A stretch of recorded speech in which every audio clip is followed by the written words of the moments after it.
God, oh my God, oh my God, oh my God. Did you hear? Did you hear? Get this.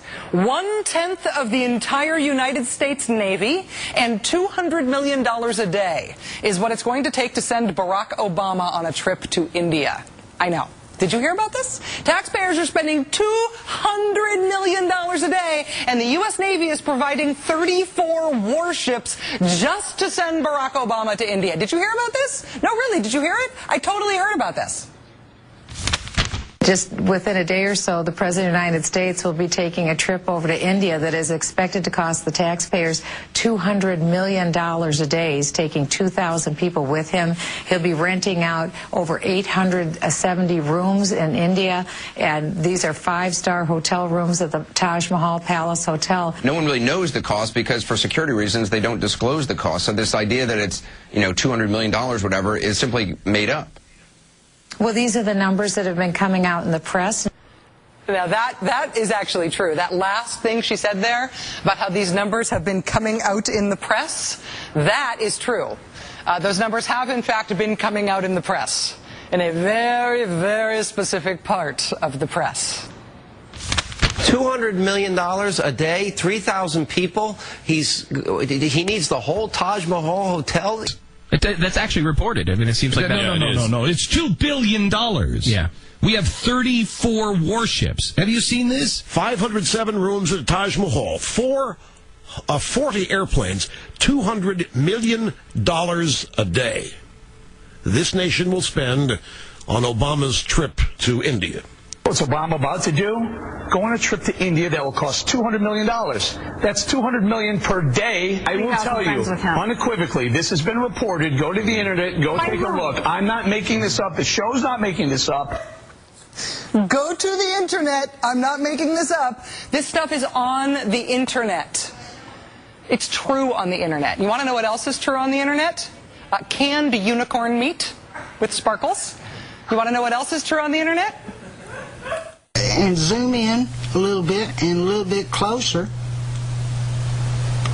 What does that look like to you? Those are the bites of a vampire. Rachel Maddow is a vampire. We are letting a lesbian vampire comment on America. I love that guy. Sometimes what you learn about on the internet, sometimes when you learn about what people think is true on the internet, you learn about it in weird ways. For example, at some point recently, somebody started screaming at me in all caps on Twitter, "Why don't you ask Obama why Muslims are exempt from Obamacare?" Now, your immediate natural response to that is, oh, this is very sad. This is a crazy person who thinks that Muslims are exempt from health reform. This is sad that this crazy person is crazy and thinks that. But at least all they're doing is yelling at me about it in all caps on the internet. Turns out it is more than just one crazy person on the internet. If you go on Google right now, I know this from experience, if you go to Google and you try to search for articles about this allegation, Muslims exempt from Obamacare, to see if other people believe this crazy thing, you only get as far as typing in Muslims before Muslims exempt from Obamacare pops right up.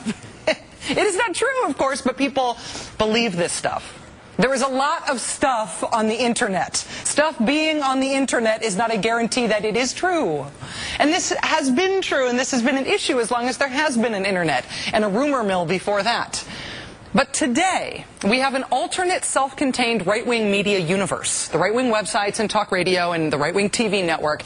And in that alternate self-contained right-wing media universe, this stuff is not just repeated as if it is fact, it is made into de facto fact. In the alternate self-contained right-wing media universe, this whole we're spending $200 million a day to send Barack Obama to India thing is true because they've confirmed it for each other. They looked it up on the internet and it's totally there. Their friends said it, right alongside the unicorn meat. I will take the liberty this time of dismissing as absolutely absurd this notion that somehow we were deploying 10% of the Navy, some 34 ships and an aircraft carrier in support of the President's trip to Asia. That's just comical. Nothing close to that is being done. It is not, in fact, true that it is costing American taxpayers $200 million a day to send the president to India, nor is it true that 1/10 of the Navy is being dispatched to take him there. It is not true. But the fact that it's not true doesn't matter anymore. I mean, there have always been myths and lies around American politics, but there used to be a process of debunking those things, and then they would more or less go away, give or take the fringe, give or take protocols of the Elders of Zion. But the debunking process is gone now. No non-right-wing information is allowed to be used to debunk right-wing information. So if conservatives self-confirm something as fact in their closed-circuit media world, it's fact to them. We should have known we had lost the capacity to debunk when this happened. They're going to be saying, no, you can't give this person a hip replacement. They're too old. This will be done by this federal board, which is really the death panel that Sarah Palin was talking about. The death panels, yes, back in the news again. She warned Americans about so-called death panels. Those death panels, which created a big controversy. There weren't death panels in health reform. Democrats, in fact, accepted a Republican-proposed idea to promote living wills, where people say what they want their own end-of-life care to be. That is not a death panel. There are no death panels. There never were. But in the alternate self-contained right-wing media universe, death panels are real. In that world, it's true. They've confirmed it with each other, and it is therefore unquestionable. The reason this is more than just funny or sad is that when people who are informed by their time in the alternate self-contained right-wing media universe, when those people move on in life, sometimes what they're moving on to is getting control of parts of the government.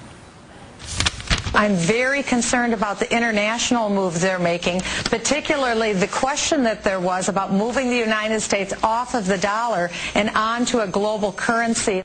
Between 1942 and 1947, the data that was collected by the Census Bureau was handed over to the FBI and other organizations at the request of President Roosevelt, and that's how the Japanese were rounded up and put into the internment camps. I'm not saying that that's what the administration is planning to do, but I am saying that private personal information that was given to the Census Bureau in the 1940s was used against Americans to round them up. Did you hear that the census is being used as a tool by the Obama administration to round up conservatives and put them in internment camps just like the Japanese in 1940? I totally heard that. Now the census is over, so you may be watching this from a conservative internment camp right now. If you are, I apologize for any offense. But the idea that the U.S. Census, mandated by the Constitution, is a thinly veiled conspiracy to round us all up and put us in internment camps, the idea that Barack Obama has a dastardly plot to eliminate the dollar and create a one-world currency, those things aren't just stupid, they're true on the political right. And because she is undebunkable in today's media world, Michelle Bachmann is now vying to become the #4 Republican in the leadership of the United States House of Representatives. Things that are true only in self-contained right-wing media world are leaking out into real politics. At a recent rally, Nevada Senate candidate Sharon Engel said, quote, Dearborn, Michigan and Frankfort, Texas are on American soil and under constitutional law, not Sharia law, and I don't know how that happened in the United States. It seems to me there is something fundamentally wrong with allowing a foreign system of law to even take hold in any municipality or government situation in our United States, end quote. Sharia law has not, in fact, supplanted the United States Constitution anywhere in the United States. When confronted with that truth, candidate Sharon Engel's response was not to withdraw the claim, but to explain why she believed it, which is good enough for her. Did you say, though, that Sharia law was in place in Dearborn right now?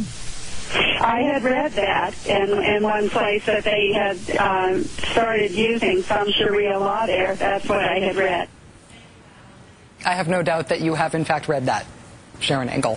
If you have been reading around in conservative media world recently, you have read a lot of stuff like that. And because that media world is now so big and so well funded that it is self-contained and self-sustaining, there is no debunking of this stuff anymore. It just becomes true.